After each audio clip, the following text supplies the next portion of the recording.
Udumo kuNkulunkulu kweliphezulu nokuthula emhlabeni kubantu abathokozelwa nguye. Kubaba uNsibanda ukubingelela undlalifa izulu. Ngithi uJesu KRISTU UYINKOSI. Siyambonga uNkulunkulu wethu kakhulu, siyamdumisa ngoba uNkulunkulu osithandayo, uNkulunkulu onothando, uNkulunkulu oluthando, unesihawu. uNkulunkulu wethu unesikhwele. Hhayi asingaliyeki lelo, unesikhwele. Akafuni sikhonze uSathane yena ekhona. Esidalile, hhayi unesikhwele. Kufanele ukuthi ukwazi lokho. And isikhwele sakhe siwulaka oluvuthayo umlilo nesibabuli. Ngoba ngosuku oluthile uzokuphonsa echibini lomlilo ngoba wena umkhonzanga kodwa ukhonze isitha esinguSathane. Kusemqoka-ke ukuthi simkhonze uNkulunkulu wethu ngayo yonke indlela esingamkhonza ngayo. Udumo lonke silinikeza yena lumfanele lungolwakhe ngoba uJesu KRISTU uyinkosi. Dumo lonke lungolwakhe lumfanele. Ngiyacela-ke ukuthi bangcwele kule weekend sakuyona sinenkonzo yombhabhadiso.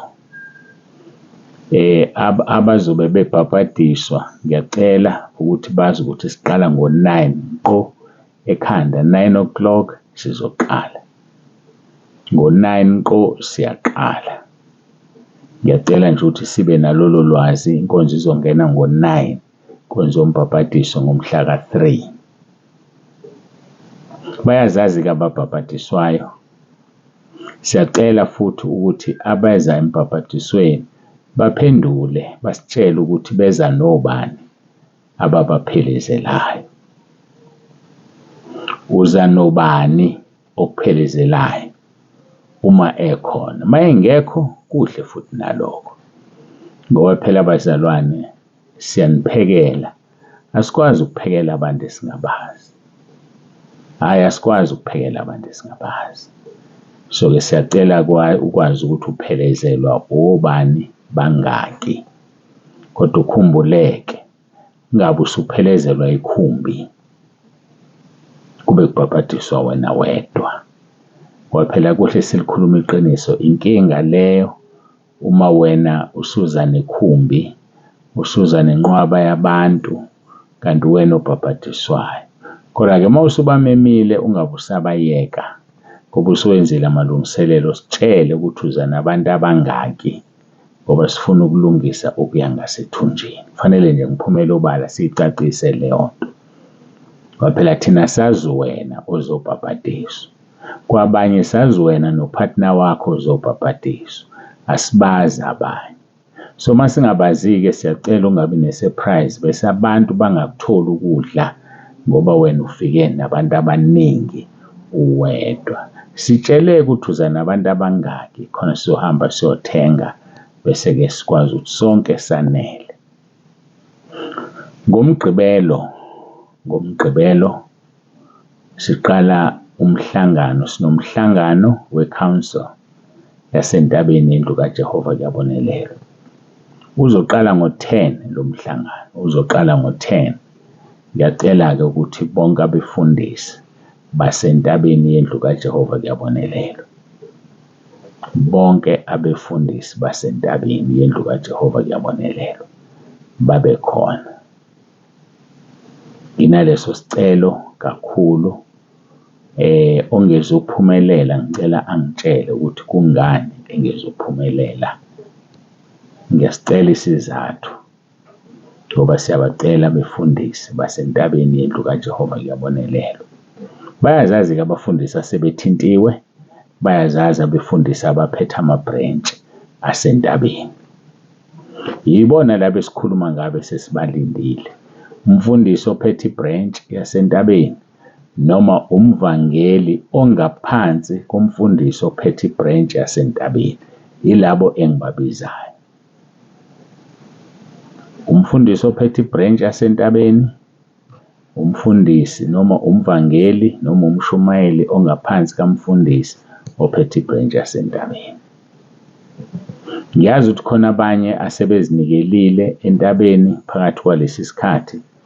Njengamanje ngiyagcizelela, sicela abaphethe ibhrentshi yasentabeni noma abavangeli abangaphansi kwalabo befundisi la kukhona khona ibhrentshi yasentabeni.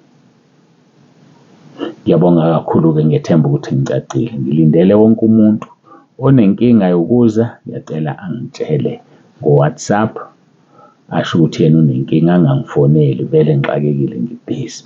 uNkulunkulu-ke anibusise, uNkulunkulu abe nani. Okay, nakho okunye.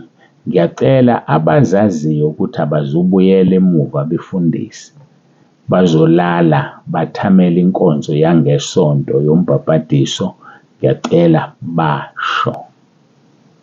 basho khona sizokwazi phela nokuthi bangaka abantu abazolala la ntambama ngoMgqibelo, ngoba kufanele sibabhekelele ukuya ethunjini.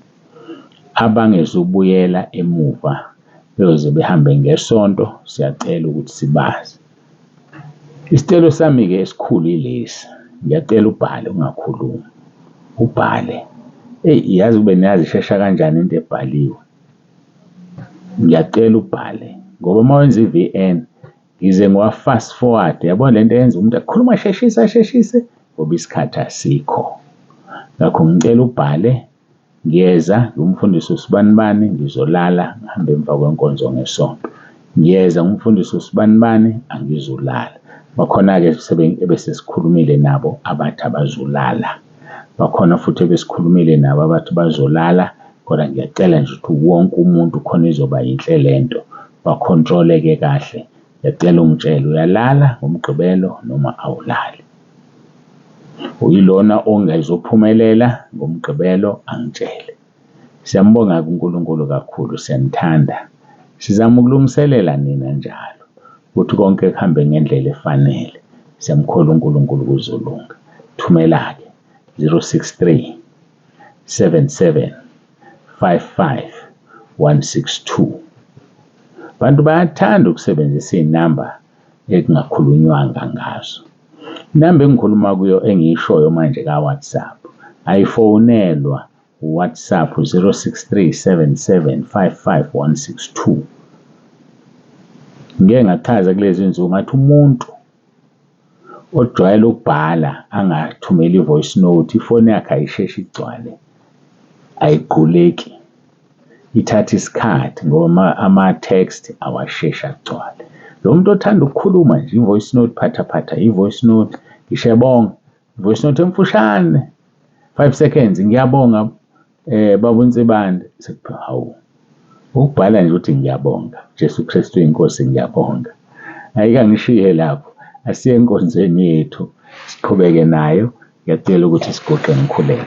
uJesu Kristu uyinkosi.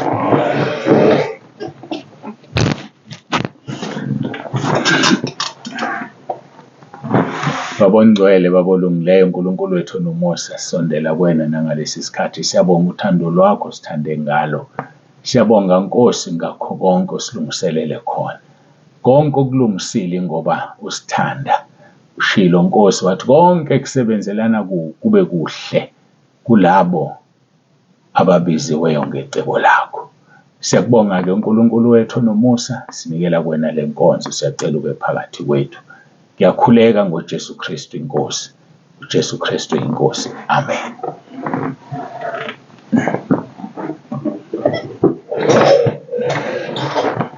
Siyambonga-ke, siyamdumisa kakhulu uNkulunkulu wethu bangcwele, uyasithanda ngendlela emangalisayo.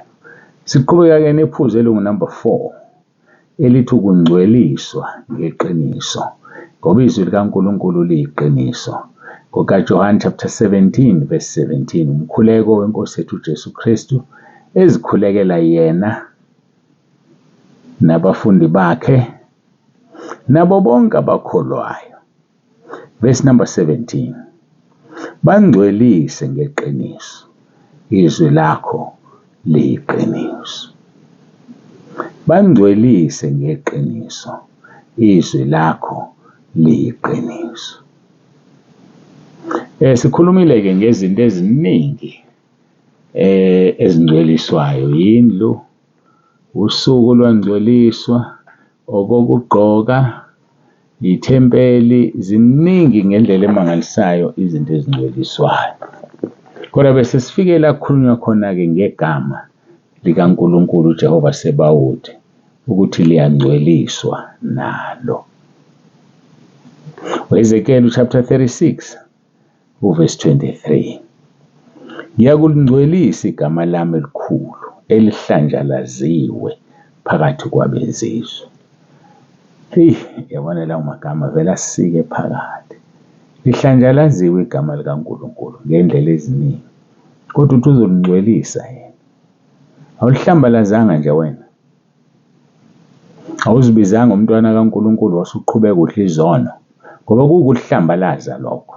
KumaHebheru chapter 6 verse 4 kuya ku6 lithi izwi lenkosi ukuzibethelela indodana kaNkulunkulu isibili. Ukuhlambalaza buyize umntwana kaNkulunkulu kodwa ubuphila esonweni umbuyele ezonweni umbuyele emuva. Ukuhlambalaza uNkulunkulu ukugqoka izinto ezi-advertise uSathane odragon. Kukuhlambalaza uNkulunkulu ukuthuka inhlamba. Kukuhlambalaza uNkulunkulu ukuhluleka ukuphila impilo engcwele uzibiza ngomntwana kaNkulunkulu. Yibani ngcwele ngoba mina Jehova uNkulunkulu wenu ngingcwele. Leviticus 11 verse 44. So ke uhlanjalaziwe uNkulunkulu ngendlela eyiningi. Kodwa uthi uzolingcwelisa igama lakhe. Walingcwelisa-ke sigcine sikhuluma ngoDavide. Walingcwelisa kuDavide kwancipha indawo. Walingcwelisa kuDavide kwajuluka indoda. Angazi mina mase lingcwelisa lingcweliso uwe kuyokwenzakalani kuwena. Ngoba sikhonza uNkulunkulu onothando kodwa ophindiselayo ububi esibenzile kuyena. Ake siyobheka ke uSamuel wesibili chapter 12. Besikade sikhuluma ngayo Davide. Verse 14 engifuna uqala kona. Nokho ngokuba ngaleso senzo waveza ithuba elikhulu ukuba izitha zikaJehova zimhlambalaze. Umntwana omzalelweyo uyakufa nokufa. Isigwebo lesi.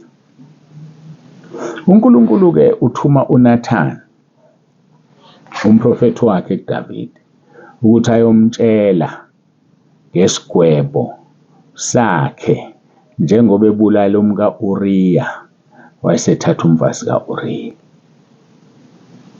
uNkulunkulu ke uma emthuma uyafika uNathan ukhuluma naye. Ukhuluma umzekelo akaboni Davide ekhulunywa ngaye. Lithi izwi lenkosi ke lapha kuverse 1 2 Samuel chapter 12. uJehova wayesethuma uNathan kuDavide wafika kuye wathi kuye kwakukhona amadoda amabili emzini munye. Enye icebile enye impofu.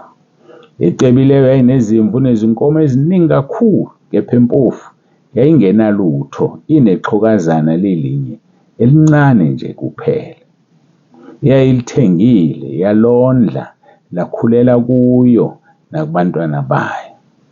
Ladla ucezu lwayo laphuza esitsheni sayo lalala esifubeni sayo lalinjengendodakazi kuyo.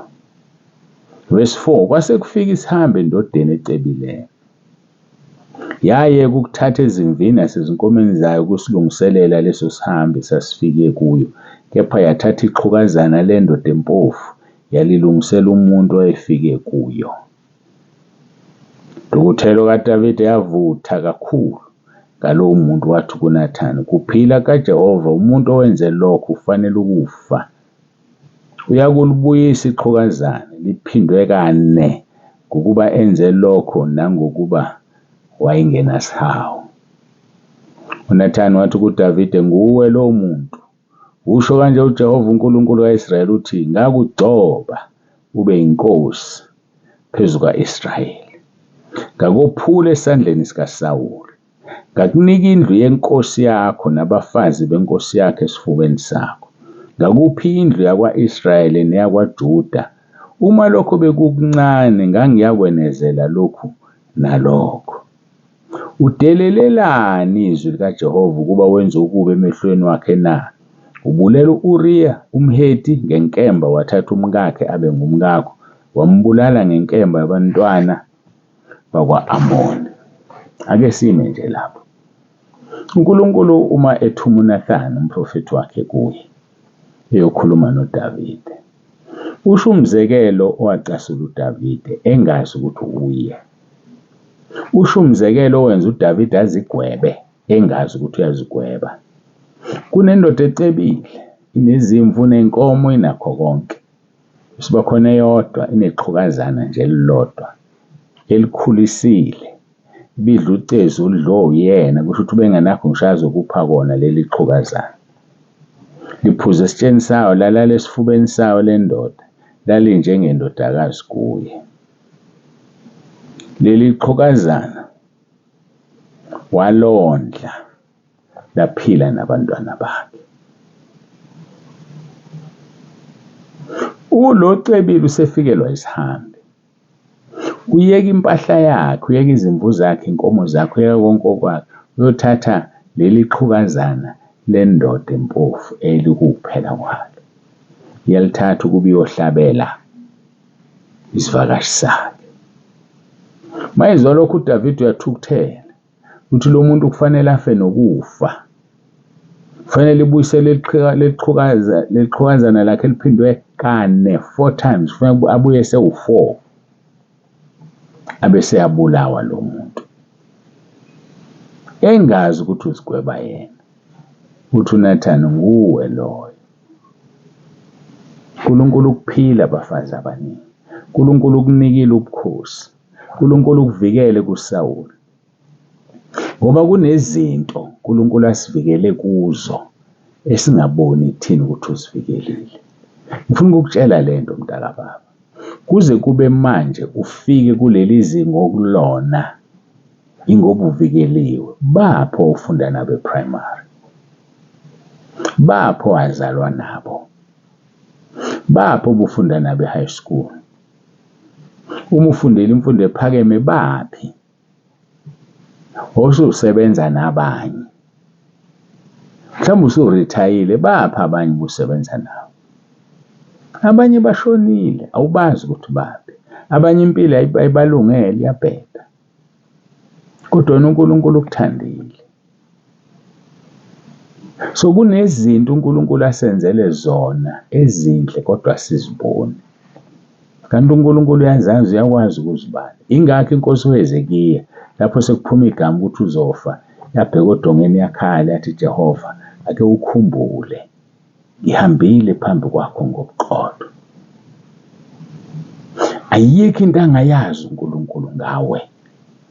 Wazi ukulala kwakho, wazi ukuvuka kwakho, wazi ukuhlala kwakho, wazi umcabango wakho ukude, wazi izwi lakho lisephansi kolimo okungukuthi ungakalikhiphi.